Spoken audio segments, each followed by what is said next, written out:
కొంతమంది అంటే పెద్దవాళ్ళు చెప్తూ ఉంటారు, నువ్వు ఇంకా చిన్నపిల్లల్లాగా వ్యవహరించకు, కొంత పెద్ద తరహాగా ఉండు అని అంటుంటారు. మరి ఈ అంతర్శిశువు మేల్కొల్పిన తర్వాత అతనిలో ఎటువంటి మార్పులొస్తాయంటారు? ఓకే. మీరు చెప్పిన పదాల్లో అంటే చిన్నపిల్లల చేష్టలు కంటే ఇలా ఉండకూడదు, చిన్నపిల్లలాగా వ్యవహరించకూడదు అన్నారు కదా! అది చైల్డిష్‌నెస్ అనమాట. ఒక వర్డ్ యూజ్ చేస్తాం. Childishness. Child like qualities different. అంటే చిన్నపిల్లలుగా అంటే చిన్న అజ్ఞాన స్థితిలో మనం చిన్నపిల్లలుగా ఎన్నో పొరపాట్లు చేసేస్తుంటాం. ఒక ధ్యాన సాధకుడు తన అంతర్శిశువులోని బ్లాకేజెస్‌ని తొలగించుకోవడం ద్వారా తను జ్ఞానాన్ని పొంది చైల్డ్ లైక్ క్వాలిటీస్ని తీసుకొస్తాడు. అంటే చైల్డిష్‌నెస్ వేరనమాట. అంటే అది అజ్ఞాన స్థితి. ఏమీ తెలియనటువంటి స్థితిలో మనం పొరపాట్లు చేస్తాం. కానీ అన్నీ తెలుసుకున్నటువంటి ఒక సాధకుడు జ్ఞానం తెలుసుకుంటూ తన యొక్క లోపలున్న బ్లాకేజెస్ని తొలగించుకోవడం ద్వారా అవి వెళ్ళిపోతాయి. ఇప్పుడు ఒక చీకటి గది ఉంది. ఆ చీకటి గదిలో చీకటిని మనం తరమలేము, బయటకి తోసివేయలేము. అక్కడ లైట్ తీసుకురావాలి. అక్కడ జ్ఞానం అనే వెలుగుని అక్కడ ఆ లోపలికి తీసుకురావాలి. అదే మనం చేసేది. ఆ అంతర్శిశువు బ్లాక్ అయిపోయాడు పాపం. ఆ చిన్నపిల్లవాడు నాకెవ్వరు లేరు, నేను ఏకాకిని, నన్ను అబాండన్ చేశారు, నన్ను రిజెక్ట్ చేస్తున్నారు, నన్ను అందరూ తిడతారు, ఇలాంటి ఆలోచనల నమ్మకాలతో ఒక బ్లాక్ అనేది ఒక ప్రిజన్ క్రియేట్ చేసేసుకున్నాడు చిన్నపిల్ల. మన ఎనర్జీ అంతా అక్కడ ట్రాప్ అయిపోయింది. ఈ అంతర్శిశువులో ఆ చిన్నపిల్లవాడికి కావలసిన వెలుగు అనే జ్ఞానాన్ని మనం అందించడం ద్వారా ఆ అంతర్శిశువు బయటకు వచ్చేస్తాడు. ఆ శక్తి మనకి మళ్ళా తిరిగి మనకి పొందగలుగుతాం అన్నమాట. అప్పుడు మనలో న్యాచురల్గానే ఒక జ్ఞానంతో కూడినటువంటి, ఎరుకతో కూడినటువంటి ఒక బాలుడుగా ఉండగలిగే స్థితి మనకి లభిస్తుంది. అంటే ఆ చక్కని నిష్కల్మషమైనటువంటి స్వచ్ఛమైన శుద్ధమైనటువంటి మనస్సు అది అంటే హిమాలయ పర్వతాల్లాగా అయిపోతారనమాట. అంటే అంత స్వచ్ఛంగా తయారవుతారు. చాలా చక్కగా వివరించారండి నిజంగా చెప్పాలంటే. సో ఈ జ్ఞాన సముపార్జన అనేది ఎలా చేయాలి అని అంటే, ఇప్పుడు మీరు ఇందాక చెప్పారు ఏజ్ లిమిట్ లేదు 12+ అని.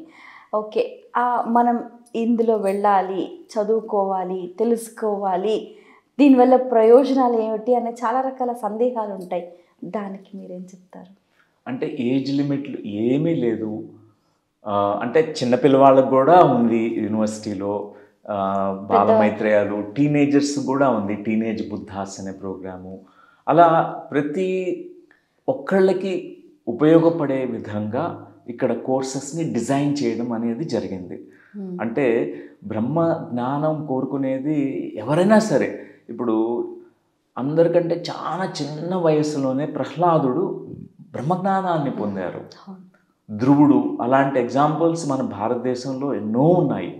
అంటే వయస్సుతో పరిమితి లేదు, పరిమితం కాకూడదు కూడా. సో వయోవృద్ధత్వం కాదు కావాల్సింది. అంటే వయసులో మనం పెద్దవాళ్ళం అయి ఉండొచ్చు, కానీ మనసు ఎదుగుండకపోవచ్చు.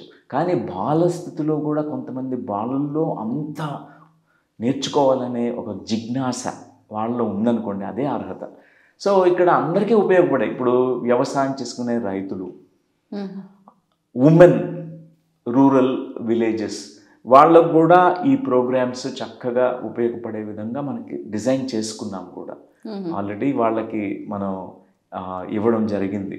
ఇప్పుడు రూరల్ ప్రోగ్రామ్స్లో వాళ్ళకి ఈ జ్ఞానాన్ని కొంత వాళ్ళు అర్థమయ్యే రీతిలో, అంటే పామరుల లాంగ్వేజ్లో వాళ్ళ అర్థమయ్యే రీతిలో మనం ఈ జ్ఞానాన్ని వాళ్ళకి అందించడం, ధ్యాన సాధన నేర్పించడము, ఇవన్నీ చేస్తుంటాం.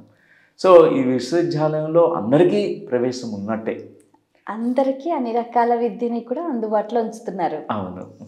చాలా సంతోషం అండి. మీ అమూల్యమైన సమయాన్ని కేటాయించి ఎన్నో విషయాలను విస్తారంగా మా అందరికీ తెలియజేసినందుకు ధన్యవాదాలు.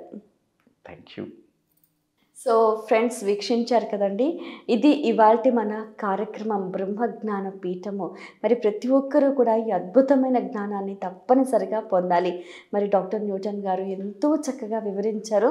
మరి వాటన్నిటినీ కూడా మీ జీవితానికి అన్వయించుకొని మీ లక్ష్యాన్ని మీరు చాలా సులువుగా చేరుకుంటారని మనస్ఫూర్తిగా ఆకాంక్షిస్తూ మరో కార్యక్రమంలో మళ్ళీ కలుసుకుందాం. అంతవరకు సెలవు. నమస్కారం.